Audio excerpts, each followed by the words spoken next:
Já, góða kvöldið og velkomin að Rauða borðinu á miðvikudagskvöldi. Það er 24. nóvember sem að þýðir að það er akkúrat mánuður til jóla og svona 2 myrkustu mánuðir ársins framundan og kannski þau 4 köldustu. Þannig er nú veturinn að kuldinn varir lengur en myrkrið og kannski byrja með ekki að taka eftir því að sóla ekki á lofti fyrir að vera að líða þann tíma. En umfjöllunarefnið í kvöld er hvað getum við kallað, níðingsverkin á Hjalteyri sem hafa verið í fréttum barnaheimili og Hjalteyri sem að var ekki þar árum saman. Og til þess að fræða okkur þau mál er eitt af uppkomnum börnunum á Hjalteyri sem hafa verið að vekja athygli á þessu máli, Steinar Immanuel Sörensson. Velkomin að Rauða borðinu, Steinar. Já, takk. Herðu, þú féllst á að segja okkur svona söguna af þessu og mér finnst það bara að byrja á byrjuninni og spyrja svona hvað var til þess að þú sem barn endaðir þarna á barnaheimilinu? Sko, það er raun og veru þannig að móðir mín var geðklóðasjúklingur, 6 barna móðir og það var líka einnig mikil óregla á heimilinu, drykkja á föður mínum, þannig að barnaverndaryfirvöld skárust þar inni og ákváðu að láta vista okkur börnin, þar sem mig og 3 önnur systkini mín. Ég var yngstur, ég var enda ekki nema 6 mánaða þegar ég er settur hana. Hvar bjugguð þið þá á landinu og svona hvaða ár þetta var? Þetta var 1970, þetta var í byrjun árs 1973. Ég fæddur í júlí 72, þannig að... Og þið farið þarna 4 systkinin og hvað voru þau gömul sem að voru eldri en þú? Systir mín var 9 árum eldri en ég, svo 2 bræður, annar 2 árum eldri og hinn 4 árum eldri. Þannig að þau eru mjög ung. Voru þið voru mörg börn á heimilinu? Hvenær byrjaði, kannski eðlilegt að spyrja því að þú kemur svo ungur þarna, hvenær byrjar að muna fyrst eftir þér þarna? Ég man ekki neitt. Ég er þarna í hálft ár og ég man ekki nokkuð skapaðan hlut, en svo náttúrulega kynnist ég ekkert í raun og veru mínum hálfsystkínum. Bróðir minn, einn af þessum sem var þarna, dó þegar hann var 18 ára gamall. En svo kynnist ég hinum hálfsystkínum mínum bara miklu seinna. Þar var til dæmis systir mín sem hafði verið þarna í 5 ár og hún sagði mér sína sögu. Þannig að klárum aðeins þig, af hverju verður þú svona stutt? Ég lendi því að veikjast, eða vera veikur. Ég er reyndar, eftir því sem ég skilst, þá er ég fárveikur allan tíman hana. Með heilahimnubólgu og eftir því sem var haft eftir hjónunum sem voru þarna, þau mundu vel eftir mér og ég hafði verið fárveikur allan tíman og ekkert, og þau treystu sér ekki til að sinna mér, sögðu þau, en ég veit að ég var sendur á sjúkrahús og á sjúkrahúsinu vildi ekki senda mig tilbaka. Af hverju ekki? Veit að í rauninu veru ekki, líklega bara út á ástandin á mér, Og hvað var þá þig eftir þetta? Ég fer til móður minnar í smá stund, í einhvern tíma, ætlaði sé 6,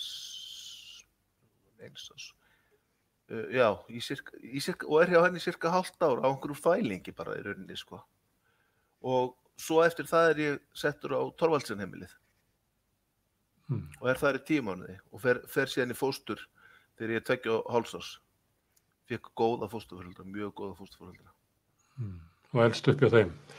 En svo kynnistu aftur systkiniðinum sem að urðu eftir. Hvenær er það?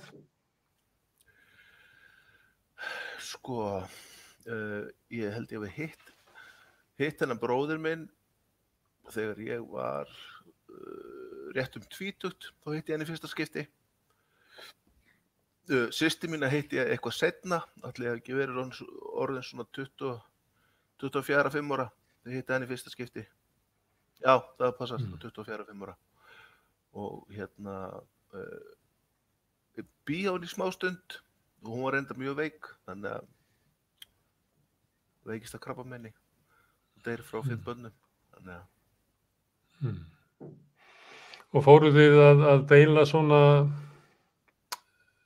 sameiginlegri reynslu af uppeldinu eða hvernig kom þetta til að þau sögðu frá sögunni af sko, barnaheimilinu? bróðir minn sagði mér ekkert frá því í rauninni. Systir mín, þú veist, við höfum aldrei farið að tala um þá hluti neitt, sko. En systir mín sagði mér frá því að ég hefði verið pínu lítill og hún hefði ekki mátt hugga mig þegar ég grét og ég hefði bara legið grennandi og átti bara að liggja grennandi þangað til ég lognaðist út af. Og henni var bara bannað og henni var refsað ef hún reyndi að taka mig upp eða hugga mig að gera hvað sem var. Og á þessu tíma er hún 9 ára, 9 að vera 10 ára. En öðru leyti hennar reynsla af dvölinni sem hún trúði fyrir? Bara svakaleg, sko. Ég man ennþá eftir, ég sat við eldhúsborðið hjá henni þegar hún var að segja mig frá þessu. Ætli það hafi ekki verið 1997, nei, man það ekki alveg, það er ansi langt síðan, meira en 20 ár síðan, sko. Þannig að ég man bara að hún reyndi, hún sagði mér, hún ætlaði að reyna að koma sögunni sína á framfæri og hafði samband við Vikuna og var með grein í Vikunni, reyndar ekki undir nafni, þar sem hún er að reyna að útskýra þetta og það var 1996. Og hún hafði skrifað dagbækur og hún fer að útskýra fyrir mér bara hluta af þessu. Hún átti rosalega erfitt með þetta vegna þess að hún bara, í raun og veru brast hún bara alltaf í grát þegar hún byrjaði að tala um þetta. Og hún trúði mig fyrir líkamlegu ofbeldi, hún trúði mig fyrir því að hún hefði lent í kynferðislegu ofbeldi og verið misnotuð þarna og náttúrulega andlegu ofbeldi. Þú veist, þetta hafði bara verið virkilega vont fólk sem að hafði verið þarna á staðnum. Og hún er þarna í 5 ár, sagður áðan, þannig að hún hefur búið við öll systkini voru 5 ár. Já, með svona linnulausa ógn og ofbeldi í 5 ár. Já, algjörlega. Og svo náttúrulega, sko, þú veist, já, það má í raun og veru segja það. Þú veist, til dæmis var ættingjum okkar bannað að hitta okkur. Þú veist, ég veit að þau komu og ætluðu að hitta okkur krakkana. Þeim var bara snúið við í hliðinu, þú veist, og hafa bróðir hennar mömmu og afi minn og amma, konan hans. Og þetta sama var gert við mömmu. Þegar hún kom og ætlaði að kíkja á okkur, eða fá að kíkja á okkur, þá var henni bara snúið við og rekin í burtu. En systkinin þegar þau eru búin að vera á heimilinu, hvað verður þau þá? Hvert var þau? Þú veist það, ég bara veit það satt best sé ekki. Nei. Þú veist, þau fóru á Fáskrúðsfjörð til mömmu í einhver 3 ár. Og þá er líklega komin, eða þú veist, það er að segja, Magga fer örugglega nálgast tvítugt og hinir bræðurnir svona úlingsárunum einhvers staðar. Og hvað nákvæmlega verður þá er ég ekki alveg viss bara, satt best segja. Nei. Þú sagðir annar bróðirinn sé dáinn, hafi dáið ungur. Já. Hvernig lenti í slysi? 18 ára gamall lenti í slysi, var ég út á sjó og lenti í spilinu. Já. Og systir þín, hún var með krabbamein og dó líka ung frá ungu börnum? Já, krabbamein og hún glímdi líka við mikla áfengisneyslu og fíkniefnaneyslu, reyndi meðal annars að fyrirfara sér og ýmislegt, Og þú tengir það við reynslu hennar af barnaheimilinu? Já, klárlega. það hlýtur bara að hafa haft þessi áhrif sko. Til bæði það náttúrulega missa tengsli móður sína og svo lenda í þessu þar á eftir og ég veit bara hvaða áhrif þetta hefur haft á mig þó þetta hafi ekki verið nema sko þegar ég var þetta pínulítill sko. Já. Og hvernig upplifirðu það? Upplifirðu svona tengslaröskun eða erfiðleika með að treysta fólki? Eða? Ég búinn að glíma við þunglyndi í mörg ár bara frá því ég er unglingur. Og ég hef alltaf haft þessa rosalega djúpstæðu tilfinningu innra með mér að ég sé einskis virði og enginn vilji neitt með mig hafa. Og það er engin rök fyrir því einu sinni, sko, það er ekki til. En sko þessi tilfinning, hún fer ekki, hún er bara þarna. Og það getur verið mjög sárt. Ég er að reyna að vinna í þessu núna, ég er akkurat á þeim stað núna að vinna í þessu með sálfræðingi. Að reyna að losna undan þessu akkurat. En hinn bróðurinn, hann er á lífi í dag og þið hafið ykkur leyti tekið þátt í því að reyna að vekja athygli á þessu máli námskeið, eða ekki? Jú, ég byrja í raun og veru á því 2007 þegar það er að segja vistheimilanefndin var stofnuð það leyti þegar var verið að koma upp þetta allt með hvað heitir þetta? Breiðavík. Já, Breiðavík, já. Og þá, sko, þegar vistheimilanefndin er stofnuð og ákveða að fara að skoða þetta, þá hef ég samband við þá og bið að þetta sé skoðað líka. Svo hef ég aftur samband þegar ég fara að greiða út sanngirnisbæturnar og ítreka þarna inn á milli og reyna að hafa samband við sem flesta. Ég veit að vistheimilanefndin fór af stað og það er talað um þetta heimili í vistheimilanefnda gögnunum en ég held sé ein lína og einhverja hluta vegna ákváðu þeir að skoða heimilið ekki, gera ekki rannsókn á því. Og sko ég veit, miðað við gögnin sem ég er búinn að sjá í dag, með það til dæmis að yfirmaður barnaverndarnefndar á Akureyri, Jón, sem kom nú í fréttum daginn einhvers staðar, hafði farið fram á að þetta yrði skoðað og honum nánast ýtt út í horn með það að og hve margir hefðu í raun og veru kvartað yfir heimilinu, þá finnst mér bara stórfurðulegt, satt best að segja. Og í raun og veru bara vanræksla af vistheimilanefndinni að taka þetta ekki fyrir. En ef við förum aftur þar sem er þið systkinin að reyna að vekja athygli, þá er það systir þín sem fyrst reynir það með því að skrifa grein sjálf eða með blaðamanni, ég veit ekki hvort það er út frá dagbókum sínum. Manstu hvort að það hafi orðið ykkur svona eftirmáli af þeirri umfjöllun? Eða var það bara of snemmt að svona mál voru bara ekki komin á dagskrá? Ég held það. Sko, hún gerði þetta með blaðamanni í vikunni og þetta var 1996 sem þetta var gert. Ég er búinn að vera að leita upp þessa grein, ég finna hann ekki.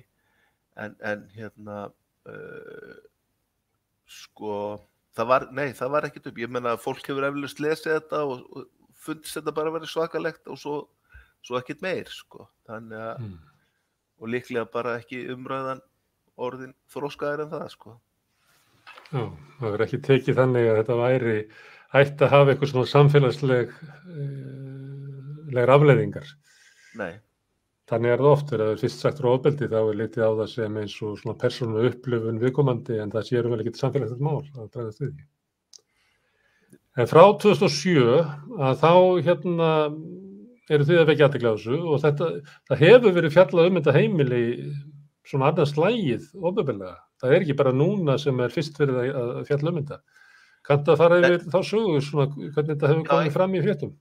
Svona einhverju leyti, sko, 2012 fyrir bróðir minn til dæmis í blaðaviðtali hjá DV og það það leyti sem er verið að minnum mig að hafa verið þegar var verið að greiða út sanngirnisbætur fyrst þarna og við ákváðum að nýta tækifæri til þess að bara reyna að koma þessu framfæri og hann fyrir viðtal með einhverjum vini sínum sem hafði verið þarna líka, maður sem var búinn að vera lengi á götunni og ég man nú reyndar ekki hvað hann heitir, sko.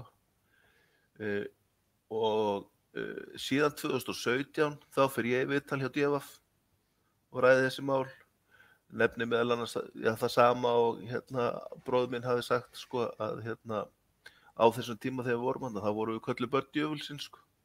Þú veist, það var við vorum bara einhverjir, við vorum bara af illskunni í rauninni, við vorum bara vond í þeirra augum.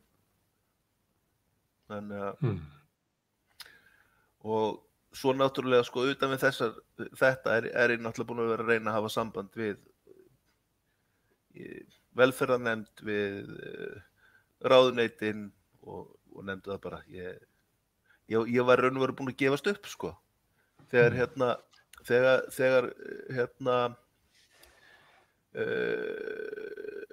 Thorvaldsen, strákarnir fóru á stað með Thorvaldsen pælingarnar núna í sumar. Og ég lendi í smá viðtali við fréttamann þar, af því ég var þar líka, og nefni við hann að þetta sé eitthvað sem þurfi líka að skoða vegna þess að þarna hefur bara mjög ljótir hlutir átt sér stað og það hafi hingað til enginn hlustað. Og þá fer Berghildur Erla hjá Stöð 2 af stað með þennan pakka og rannsakar hvað er búið að gerast. Af hverju heldur það að sé að enginn hafi hlustað? Var eitthvað sérstakt við þetta heimili sem er þess valdandi að það þykir óþægilegt að fjalla það eða nutu þau einhverja svona verndar? Einar og konan hans? Já, Beverly, mér hefur alltaf grunað það. Ég hef auðvitað ekkert fyrir mér í því í rauninni, sko. En mér hefur alltaf grunað það. Fyrst sinn hélt ég lengi vel að það væri vegna þess að þau tengdu Skarðabæ og Sjálfstæðisflokknum.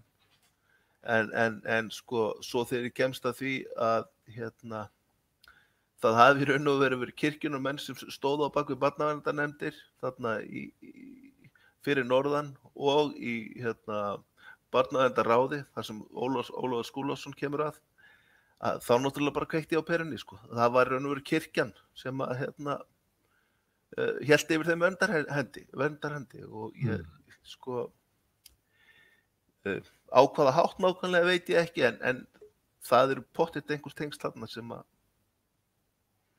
hafa haldið þessu frá. Og þú sér enga ástæðu fyrir því að þetta heimili hefði ekki átt að fylgja bara með þeim heimilum sem hafa verið skoðuð hingað til? Bara klárlega, þetta átt að fylgja með þetta. Það er bara engin ástæða til annars í rauninni sko. Rökin sem ég fekk alltaf í hausinn voru að þetta hafi ekki verið ríkisrekið, þú veist. En sko þau rök halda heldur ekkert. Kumbaravogur var ekki ríkisrekið til dæmis. Hann var rekinn af aðendustum. Barnaverndarnefnd sáum að senda okkur þarna. Hún var á vegum bæjarfélagana. Þeir sem eru yfir barnaverndarnefnd er barnaverndarráð og það er ríkið. Þannig að þeir þurftu í raun og verið að gefa grænt ljós á allan pakkan. Á starfsemina. Þú veist, þannig að sko ríkið getur ekkert fyrt sér ábyrgð á þessu.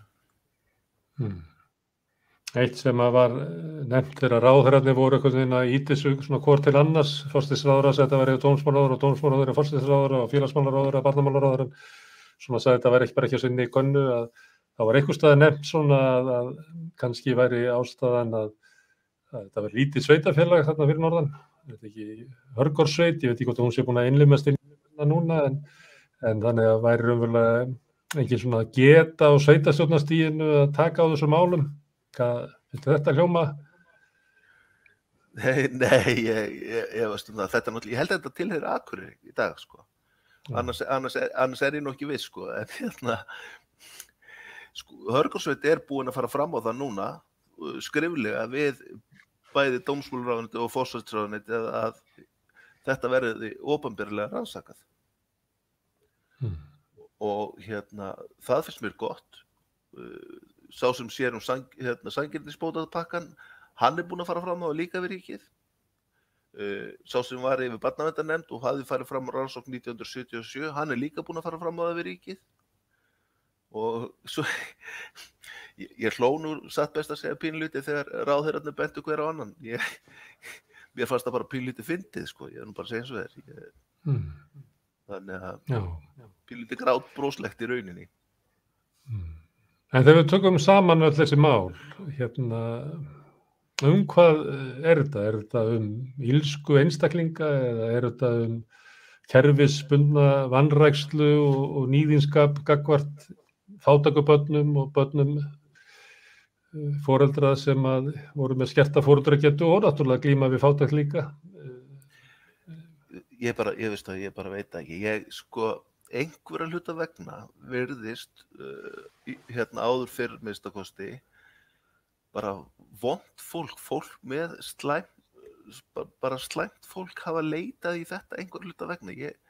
Hvað olli því hef ég náttúrulega bara ekki hugmynd í mínum huga var þetta bara vont fólk. Í mínum huga kenni ég hvorki Guði eða kirkjunum, en þarna var bara vont fólk. Kannski var bara, fólk fekk einhver börn og einhvern pening með sem dugði ekki fyrir einu eða neiðinu, þannig að þetta var svona vanrækslu svæði að kannski laðar kerfið raunverulega ekki að sér neitt nema, eins og þú segir, bara vont fólk, vegna þess að það er ekki hægt að sinna þessu börnum á góða máta með þeirri aðbúnaði sem að ríki og sveitarfélög bjuggu Þannig að það er mjög líklegt. Ég veit til dæmis að bæði Akureyrarbær sendi börn þarna, en svo hef ég líka komist að því að Hafnarfjörður, presturinn sem var í Hafnarfirði, hann sendi mikið af börnum þarna líka á þessum tíma. Þannig að þau seldu þetta vel hjónin, þannig að þau höfðu flottan front og þegar átt að sýna eitthvað frá húsinu þá vantaði ekki að fólki var boðið inn í betri stofuna og börnin klæddu upp og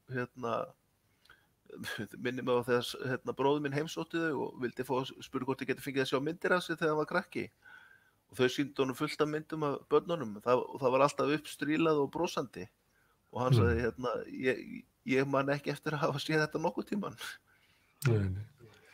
Þetta nú svona trikk sem nú bara þekkt úr bókum Dickens, að það svona dregin upp ykkur fögur mynd þegar gestir koma á svona heimili. Já. Það kannski enginn að falla fyrir þessu. En þau höfðu sterka front eins og þú segir, því að þau þegar barnaheimili hætti þarna í Hrafnseyri, þá byrjuðu að reka sambarlega barnaheimili í Garðabæ og gerðu það lengi.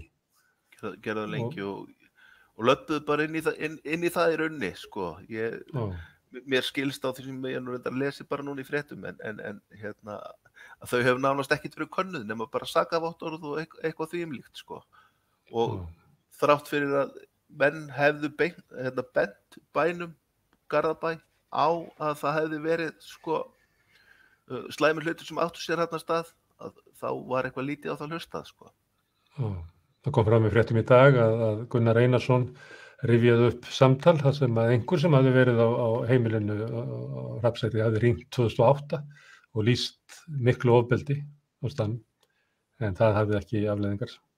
Nei, akkurat.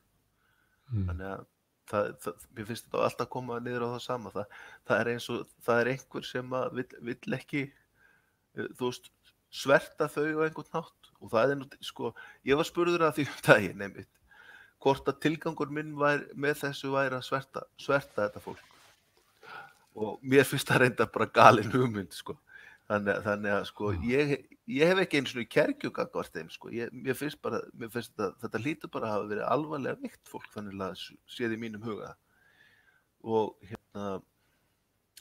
en nauðsynlegt að allt þetta komi upp á yfirborðið. Það hefur orðið breyting á þessu tíma frá því að systir þín segir fyrst sína sögu undir nafnleynd og kannski nefndi hún ekki heimilið, veistu það, hvort hún hefði nefnt heimilið þarna í vikunni 1996? Já, ég er nokkuð viss það. Já, hún nefndi heimilið, en hún kemur fram, hún er ekki undir nafni og hún er undir nafnleynd og það er oft þannig að fólk sem eru fórnarlömb ofbeldis og er í veikri stöðu að það er undir nafnleynd fyrst og svo líða árin og styrkur þeirra sem eru þolendur, hann verður meiri og 2008 þó ekki nóg til þess að þegar einhver hringir inn og vara bæjarstjórinn í Garðabæ við þessum hjónum, að þá ekki hlusta á hann, þá talið að það sé einhver sem er í ójafnvægi eða að gera það annarlegum ástæðum eins og þú ert að vísa til að það sé sagt við því í dag, hvort þú setja svert einhvern og það viktar ekki. En núna, svona hægt og bítandi, staðan orðin eitthvað betri eða ekki? Það frekar hlustað á þolendur í dag. Já og nei, sko. Jú, sko, umræðan sem búin að vera undanfarið hefur aðeins vakið menn til lífsins, eitthvað pínulítið. Mér finnst almenningur hlusta. Mér finnst almennt fólk hlusta og kveikja því hvað búið að vera í gangi og átta sig á þessu og að engan veginn sátt við það sem búið að vera í gangi. En ég ennþá sko bara glíma við það að ráðamenn í svakalegri afneitun. Þeir bara, ég veit ekki, þú veist, það ekki eins og þetta sé þeim að kenna, sko. Þannig að mér finnst það bara stórfurðulegt. Þú veist, margir hverjir hafa komið fram undanfarið og tjáð sig með þolendum og í allskyns málum og svo kemur svona upp og þeir fara bara í baklás. Það gera það enda þann dag í dag. Og það sýnir sér til dæmis bara pínulítið á því þegar verið að inna ráðherrann eftir svörum við þessu. Þeir hökkva bara í kút. Heldur að sé erfiðara fyrir þann sem hefur mikil völd og þarf að gæta að einhverjum svona stofnunum að finna til samkenndar með þeim sem algjörlega valdarlaus, áhrifalaus barn sem býr við þessar aðstæður sem þú ert að lýsa. Að þú segir almenningur tengi frekar við þetta. Þetta svona þekkt í sögunni að því herra sem þú rýst upp að því erfiðara áttu með að finna til samkennd með hinum veika og valdarlausa. Já, ég held það. Ég held nefnilega að það fólk sem í valdastöðum einhverju þurfi að brynja sig og passa sig og þú veist, til þess að sko af hverju veit ég nú reyndar ekki en sko þau vilja halda ákveðinni fjarlægð og ég held að það sé pínulítið að valda því að það kemur miskosti þannig út að þau hafa ekki samkennd. Ég vil í raun og veru ekki trúa því að þetta sé ekki bara fólk með hjarta eins og allir hinnir og það hlýtur að finna til. Það hlýtur að átta sig á því þegar að sér einhver tala að hann hafi verið misnotaður kynferðislega og laminn og barinn og þau hljóta að hafa einhverja tilfinningar gagnvart í þó svo þau reyna að halda fronti. Heyrðu, Steinar, þú ert búin að segja okkur svona að hluta til sögu þinnar fjölskyldu sem eiginlega bara brotnar fjölskyldan út af veikindum móðurinnar sem er með geðklofasýki og föðun sem með áfengissýki og samfélagið getur ekki aðstofað fólk þarna 73 og fjölskyldan bara brotnar og börnin tvístrast og börnin fara í ömurlega vist, sumir heppnari eins og þú ferðir í góðri vist af endanum. Fjölskylda sem var í svipari stöðu og þið voruð þá í dag, heldurðu að samfélagið hafi betri tök á því að styðja þau sem eru veik og fjölskyldur sem eru að brotna undan álagi út af geðsjúkdómum og fátæktinni sem fylgir og heldur að samfélagið tekið betur á? Heldur að hafi verið óheppinn að vera fæddur 72 en ekki 2012? Já, kannski einhverju leyti, en sko, það alveg klárt að samfélagið hefur meiri þekkingu og það hefur tök á að gera hlutina betur. En svo liggur sko önnur lína sem sko vilji, raunverulegur vilji til að hjálpa þeim sem í vanda. Og mér finnst ansi mikið skorta þar og þá náttúrulega kemur þetta líka bara oft út á peninga sko. Þú veist, þannig að Menn það vanti peninga til þess að hjálpa henni veiku eða bara fólk vil nota peningin í eitthvað allt annað? Það nóg til að peningum, það vitum við náttúrulega sko. og með það þarf enginn að segja mér til dæmis bara meðan það hægt að styrkja stjórnmálaflokkana milljarða á ári jafnvel og setja peninga í allskyns auglýsingar og brellur og ég veit ekki hvað þá þarf enginn að segja mér að það sé ekki hægt að hjálpa þeim sem í vanda.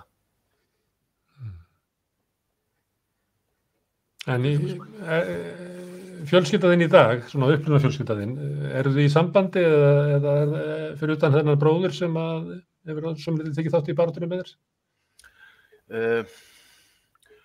Sko, ég á alsystir líka sem í sambandi við og mamma mín dáin náttúrulega, pabbi mín dáin, þessi systir mín sem var hérna dáin og bróðir minn. Þannig að við erum bara, við erum 3 bræður sem erum sammaðra sem eru lifandi og erum í svona þokkalegum samskiptum sko. Tengslin eru pínulítið brengluð, pínulítið brotin, þú veist, þetta ekki svona alveg eins og fólk myndi kannski kalla, þú veist, tengsl við fjölskylduna sína þar sem eru góð tengsl á milli fólk sko. Þú veist, þau eru ekkert traust þannig að séð sko, þau eru bara svona smotteri. Það alltaf erfitt að útskýra það en ég reyndar sko pínulitlum tengslum líka við sko bæði föður og móður ættina mína sko, þú veist þannig en ekkert mikið. Ég var til dæmis bara sko fyrir nokkrum árum að eftir að Facebook kom þá fór maður að kynnast fólki sem maður aldrei heyrt af áður og aldrei séð og ekki neitt sko. En þú lendir í þér ekki gefin svona góð spil eins og sagt er. Pabbiðinn er veikur og móðin er mikið veik en ef ég mætti spyrja þér að meta það sko, það að eiga veika foreldra sem að er að glíma við sinn vanda og oft leiðir til svona skertrar foreldragetu. Það er bara þannig. Hefur það markað þig eða hvernig samfélagið brást við veikleikum þessara fjölskyldu? Þannig að raunverulega er hún brotin upp og klofið og sett í visti á vondu fólki og eitthvað svoleiðis. Kanntu að meta það? Ef við ímyndum okkur að samfélagið hefði haft getu til þess að mæta erfiðleikum eitthvað fjölskyldu. Getur þú séð hana að henni farnast bara miklu betur? Já, ég er nokkuð viss það sko. Sko, ef ég skoða bara minn vanda, þú veist, frá því að ég fer að alast upp og fer að fást við það sem ég er að glíma við. Ég lendi til dæmis 12 ára gamall og fer að drekka töluvert og hætti þegar 19 ára en lendi bara á svona slæmum stað lendi miklu þunglindi, búin að glíma við þunglindi í mörg ár og þetta sko orsökin af þessu tel ég fyrst og fremst vera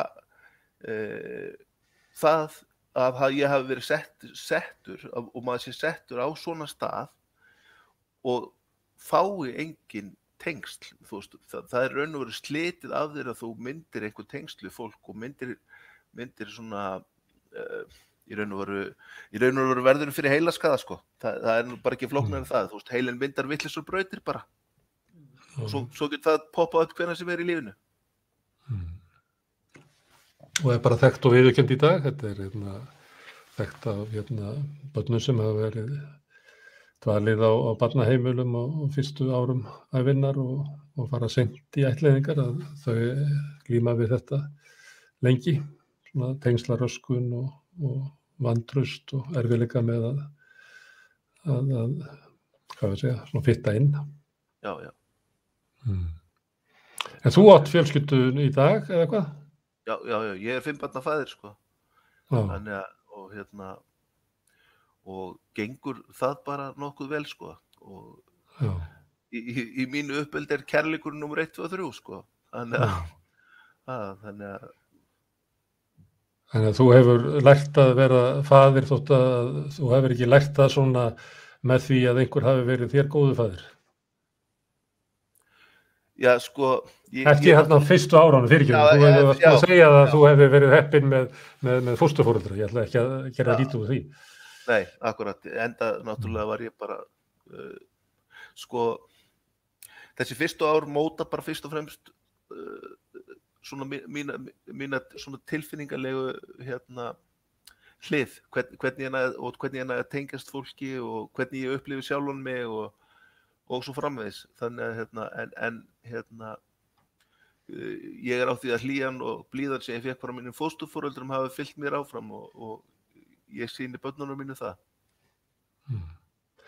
En þú ert búin að vera standi í baráttu og þá má spyrja, hvað það sem að þú ert að sækjast eftir? Þetta sækjast eftir viðurkenningu á því að á þér hafi verið brotið?